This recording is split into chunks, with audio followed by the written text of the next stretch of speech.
And now, your starting lineup. We're going to start here because of the size of the group, and then we're going to walk through. Okay. Y'all be ready for Flash. Welcome to the New Orleans Museum of Art, and thank you for joining us for the second of our Community Perspective series. We put together this program for the month of August so that we could hear from local community members about their reactions to works and topics that are on view and being discussed in this exhibition, Changing Course, Reflections on New Orleans Histories.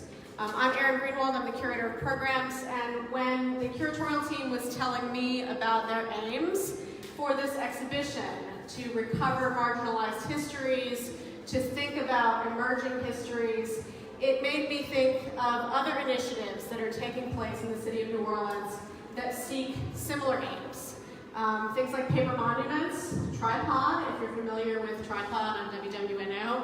I think together, these initiatives are attempting to build a much more nuanced understanding of who we are and how we have become the city that we are in 2018. So without further ado, I'm going to introduce our two speakers. Bryan Lee Jr. is founder and director of Colloquate Design, a nonprofit multidisciplinary design practice. He's also the founding organizer of the Design Justice Platform and organized the Design as Protest National Day of Action. He's led 2 award-winning architecture and design programs for high school students through the Arts Council of New Orleans and the National Organization of Minority Architects, which is also known as NOMA. In 2016, he was a TED Talk speaker and delivered the South by Southwest Eco Keynote. Sue Mobley is Director of Advocacy at Colloquate Design, Public Programs Manager at the Small Center for Collaborative Design at Tulane School of Architecture, and consigliere for most of the progressive organizations in our city. Her primary research and writing focus is urban studies, public history, and design ethnography, with a particular interest in race, class, and gender. Sue holds a BA in anthropology and an MA in political science, and is the author of Human Rights, Human Wrongs, Observation of Human Rights Law, and Norms in United Nations Peacekeeping Operations, and a contributor to the forthcoming Remaking New Orleans, Beyond Exceptionalism and Authenticity, coming out from Duke University Press in 2019. Please join me in welcoming Sue and Bryan.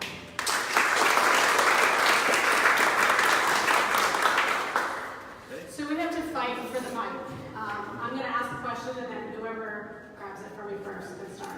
So I want to start out by saying I suppose that some of you may be unfamiliar with the Paper Monuments Project. So I wonder if you could speak a little bit about what Paper Monuments is and how it came into being.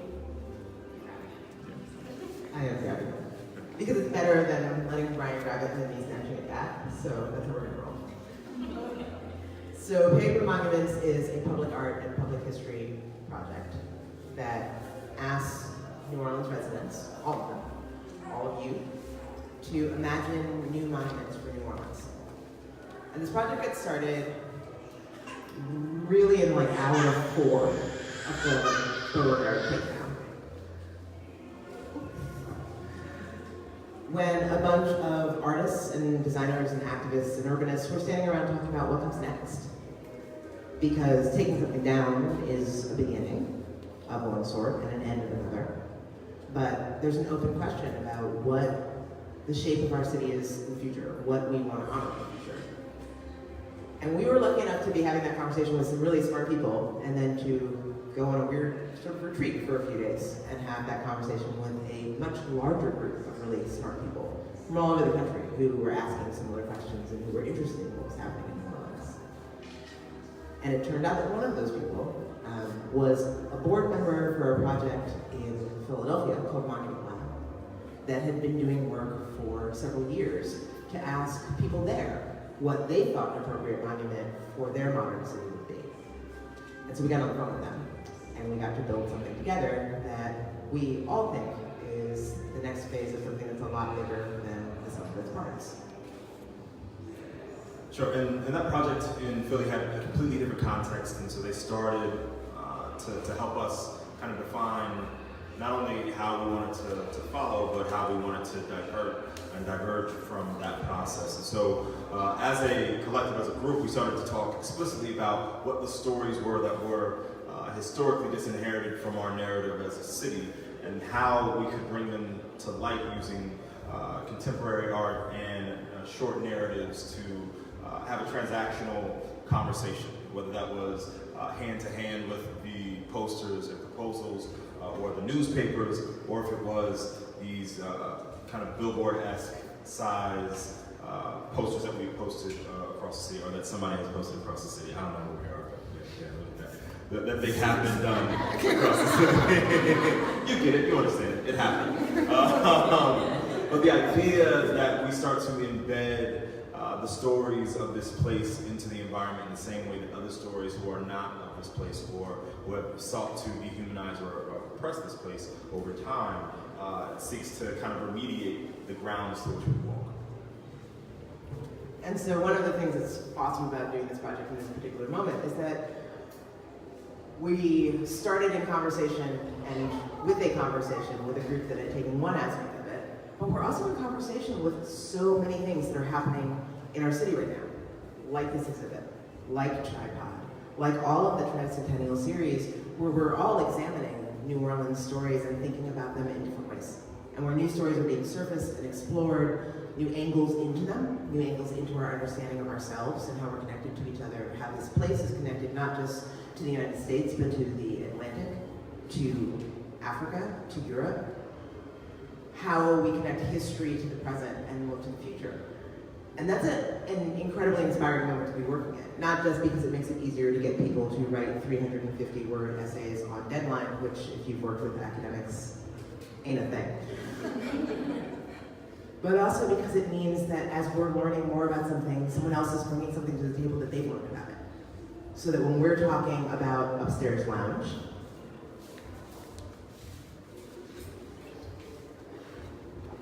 we're doing it in a context where Skylar's exhibit is up here. We're doing it in a context where we're having memorials for the victims, where there's new attention to an old story that is a deeply relevant story today. And that we're having that conversation in the context of thinking about it in terms of pulse. That we're having that in the context where the number of hate crimes is rising. And that's a conversation that matters not just about this place and not just about this moment, but it recenters stories that otherwise wouldn't be unpacked or wouldn't be given critical attention, and that deeply matters. Because the work that we do to reimagine what stories are important is also work that asserts us as important. When we talk about actions that were taken in the past and we valorize people and put them on pillars, we're often erasing 90% of what those people did in their lives and 99% of what they thought. We're taking a singular person, we're taking a singular moment. When we provide alternate stories, when we open the door for more stories to be told, there's room to find the heroic in everyone, including ourselves, and to take ownership for what we will do in this moment that will shape the future, even if it doesn't mean that we end up on a pillar. And it probably shouldn't be on, because putting people up on pillars is bad.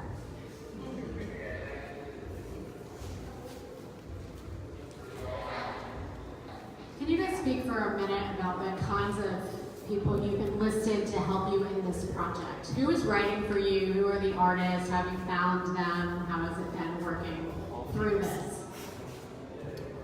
Yeah, so we've reached out to artists through a couple different means, but ultimately through a lot of connections. I used to work for the Arts Council of New Orleans, and so we know a lot of the artists in the city.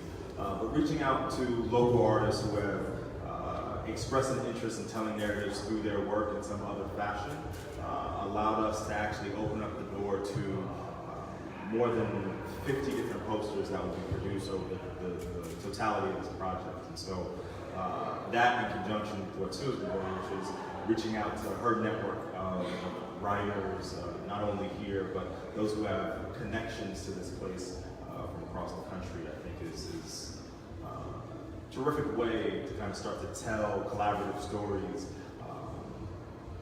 for the city.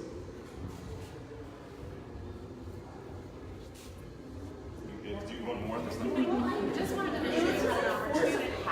Yeah, no kidding.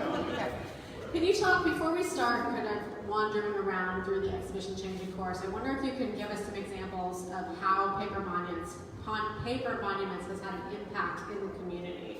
And this could be kind of big picture, or the story you were telling me the other day about the Black Panthers. Yeah. So, did you just give me permission?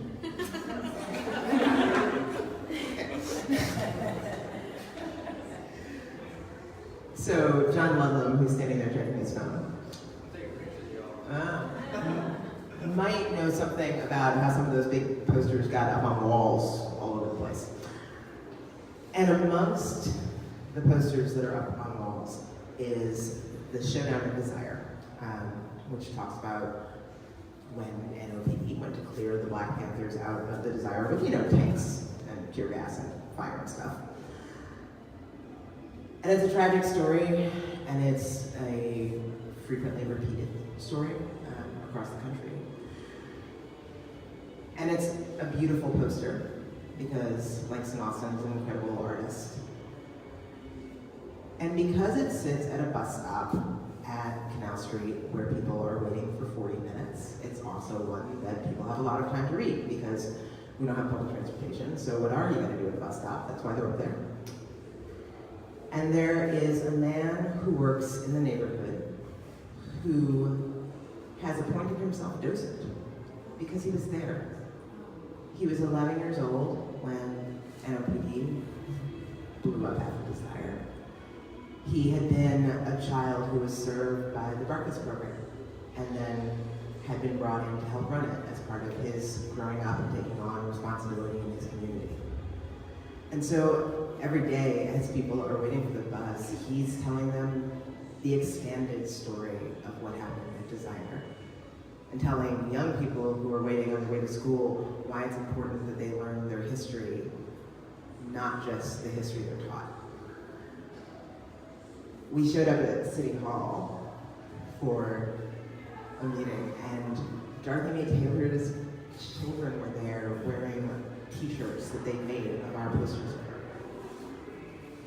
I think there are probably some big ways that Paper Monuments has impacted the city, and I think there will be bigger ways as we move into a phase 2 that is installations throughout, and as we move into a phase 3 that talks about replacement of Confederate statues. But it's not the big ways that are most important to us. It's the small ones. It's the ones where there's connections made because something is in the world that wasn't there before. And stories are told to each other that wouldn't be told without those prompts.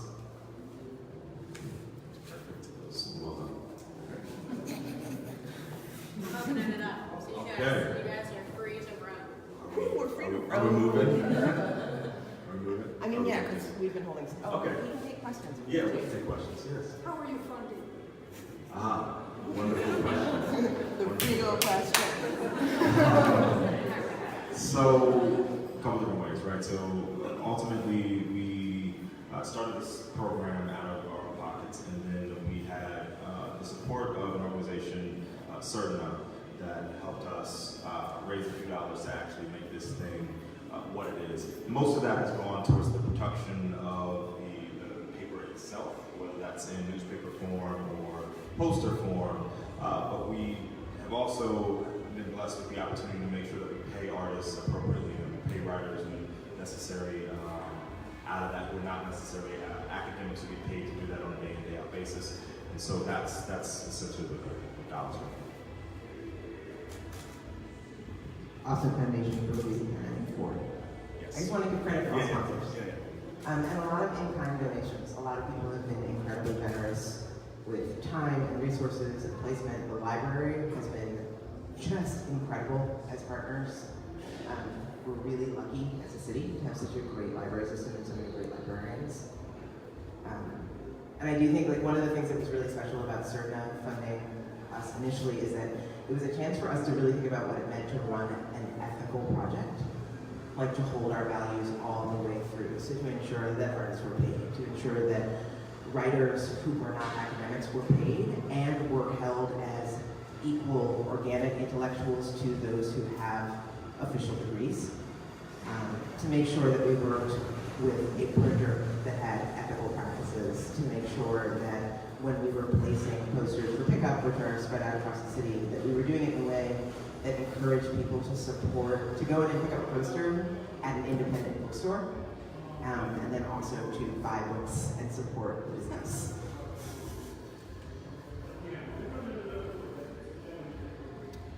I can either take questions or we can do both. We can walk and talk at the same time. That's a thing we can do.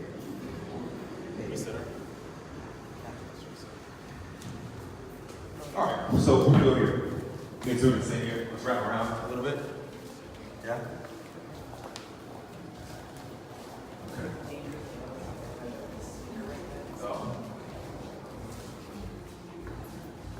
So we chose, so paper monuments is premised off of a few kind of notions that we are considering, the ways in which people, events, movements, place have shaped the fabric of the city, shaped the stories of the city.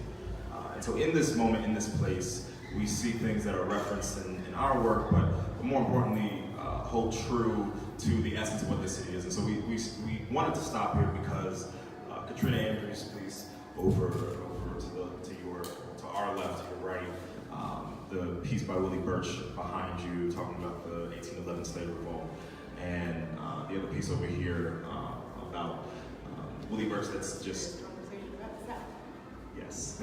Well, so I think one of the reasons in which I wanted to kind of pause here and have this conversation was that when we, as a city, took down these monuments, part of the conversation was like this felt like an open wound to a lot of people. It felt like something had to immediately go back up in order for us to just heal and say, okay, we did it, we solved it, we're done, we don't have to talk about these monuments anymore. But leaving that space open, making sure that stories were actually able to be told over and over again and to be ingrained within the environment was extremely important. So the absence of something or someone on that pedestal gave us the opportunity to actually tell a story and let the narrative of the city actually show itself.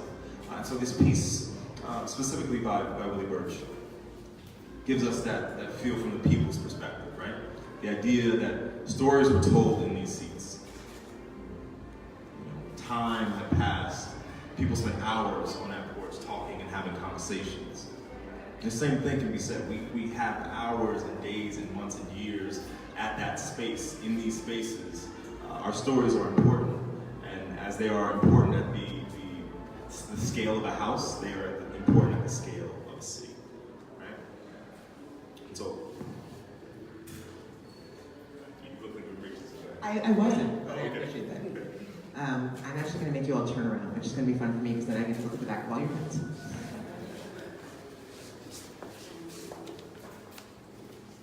And I was here opening night and talking to Willie on this piece, which is his interpretation of the 1811 slave revolt. And I think it's a fascinating piece, and I think we had a parallel in our own creation around this particular subject. The posters that we made for 1811 were done by students at the Youth Empowerment Project Design Works.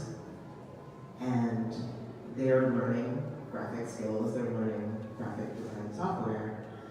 And similarly, Willie is not someone who normally sews quilts, though that's a hysterical mental image. And if you know Willie, to be fair. But there's a similar materiality to this, a similar way in which something is being made by someone who isn't expert in the medium. The posters that we did are raw, and they are not our strongest visual, because they're kids and they're learning. Willie's quilt is beautiful and it is powerful, and it is clearly not made by someone who makes a quilt every day. But that's also the nature of the 1811 slave revolt. This was a project in the making. This is the act of people discovering the opportunity for freedom and trying to organize it together. This is what collective work looks like. This is what that conversation looks like. Is an attempt to build something together, an attempt to try something new, and something that will be messy, that won't be perfect. But something that is worth undertaking and something that can be beautiful and startling and new.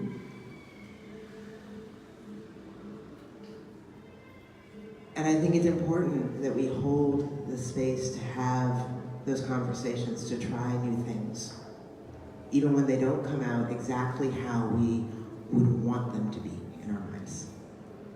But that we also hold the space for the risk to be beautiful, for the attempting of the thing to be of value in and of itself, regardless of whether the outcome is beautiful, and to have faith in each other that we can make that run for freedom, that we can build something better. And then the last one we'll point to, and then we'll again have another opportunity to talk. But Katrina Andrews' piece, the idea of erasure through gentrification, erasure through the kind of decimation of physical spaces, decimation of histories and stories that are told in place. So these are essentially architectural documents that have been kind of balled up in some form. But the idea that these things, we talk about as-built documents in architecture by trade, I'm an architect. The as-built document is supposed to tell the narrative of the story of this thing as it was built and as it was used in place, right? So it's not the documents that tell you how to build the thing. It's actually the documents that tell you the story of this place, all its bumps and bruises, the ways in which people added on over time, yeah? And so when we look at these and we look at those documents being balled up and thrown away and grown over, right? Like those stories still exist, still persist. They exist in relief and in foreground. And our job, in some instances, is to pull them out, uncover them, unwrinkle them, press them, and put them on the wall, which is what we've been doing. Or it is to acknowledge the current story, the new growth. Like, where are the new stories that are also happening? And we've seen that process happen in a beautiful manner over the last year as we've collected public proposals from everywhere from third graders through seniors who have told the story of this place in their eyes, in their view, through people, places, events, and movements, but through the futures that they believe this city deserves. And so ultimately, we're fighting against that kind of pushing of our stories and our narratives into the relief of this place. And we have to do that through continually telling those stories and through continually acknowledging those stories that have been buried and putting them back in our eyes in front of us. And now I'm going to bug you all about public proposals. Because we brought a bunch of them. John's really excited right now. And we have posters too, and you can have those, but you have to fill out public proposals. Because that's what is at the core of what we're doing. There are 392,000 people in New Orleans. I would like to actually collect at least one proposal from all of them. That seems hard to catalog and really hard to archive. But it's a snapshot of this city at this moment, at 300 years. And it's a snapshot of our lives, of what's important to each of us, what we think deserves a monument.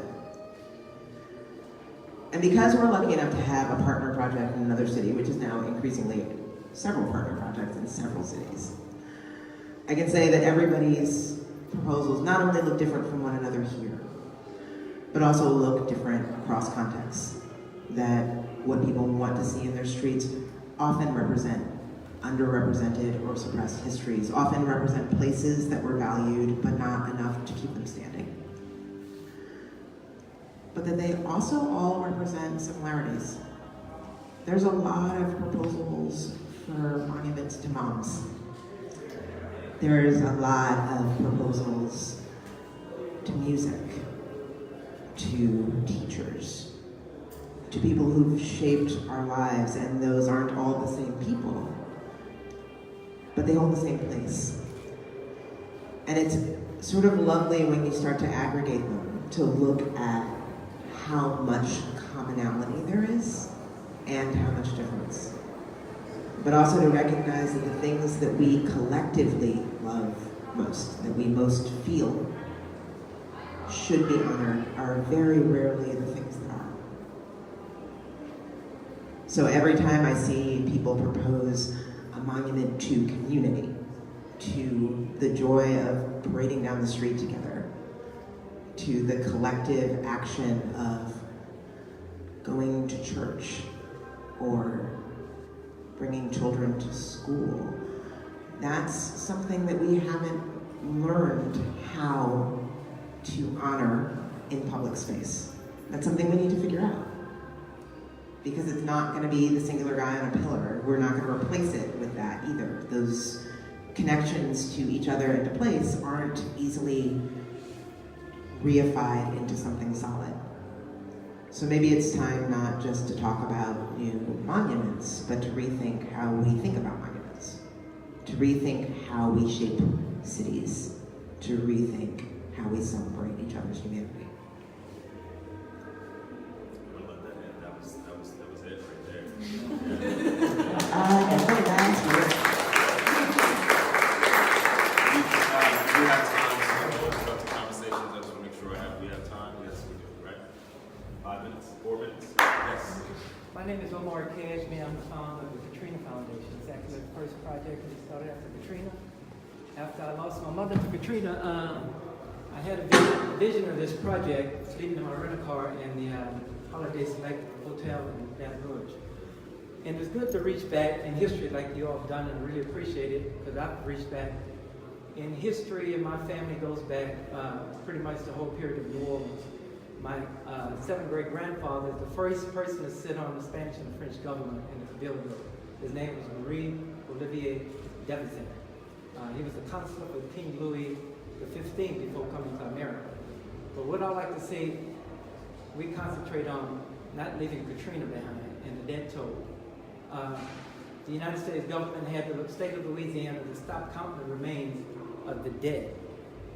November the 5th, or 15th, 2005, at the number of 1,836.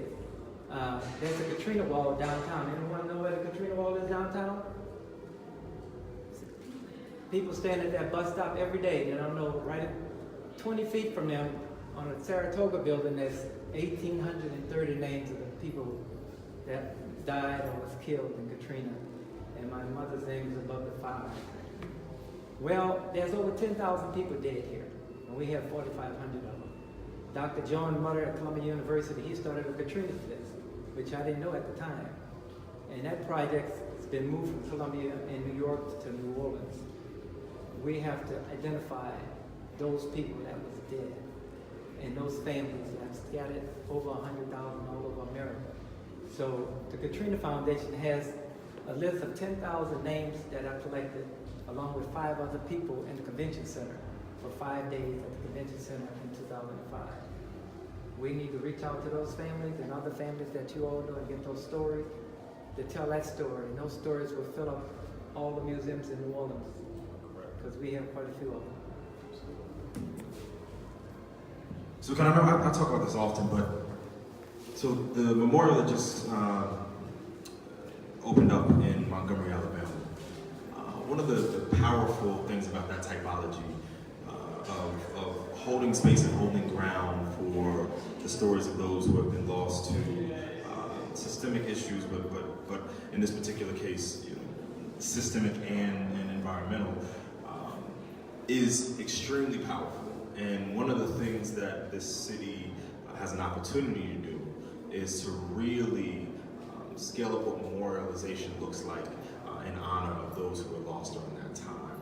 And I don't know where that falls in the process, but it's something that is absolutely on the mind of all of us all the time. And so I hope that we can kind of consider what a system of memory continues to look like. So it's not simply, yes, we put one singular piece back up, but it's actually how we think about collective space and how we memorialize in collective space. It is how we embed the markers of of contemporary society in our streets on a daily basis. It's how we tell individualized stories, but it's also how we maintain and hold the historical neighborhood museums that tell these stories on a consistent basis as well. So it's not simply one modality of memorialization or monumentality. It's actually the entire system of memory that we need to